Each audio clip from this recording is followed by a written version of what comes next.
முத்துப்பாண்டியும் அஞ்சலியும் follow பண்ணிக்கிட்டு வர்றாங்க ஸ்கூட்டர்ல. ஒரு இடத்துல இறங்குறத அஞ்சலி பாத்துடுறாங்க. அந்த இடத்துல ஸ்கூட்டரை நிப்பாட்டுறாங்க. முத்துப்பாண்டி, இவன் இங்கதான் இருக்கான், வா அஞ்சலி, கம்பெனிக்குள்ள போய் பார்க்கலாம். அந்த கம்பெனில ஒர்க் பண்றவங்க யார் நீங்கன்னு கேக்குறாங்க.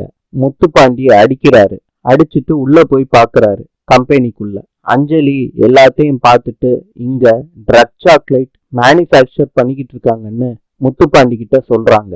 முத்துப்பாண்டி சொல்றாரு அஞ்சலி கிட்ட, இந்த விஷயத்த போலீஸ் கிட்ட சொல்லிடலாம் அப்படின்னு சொல்றாரு. அஞ்சலியும் சரின்னு சொல்றாங்க. அப்ப முத்துப்பாண்டியோட தங்கச்சிய பாக்குறாங்க அஞ்சலி. கட்டை அவுக்குறாங்க. அந்த கம்பெனியோட பாஸ் எல்லா வேலை ஆளுகளையும் கூப்பிடுறாங்க.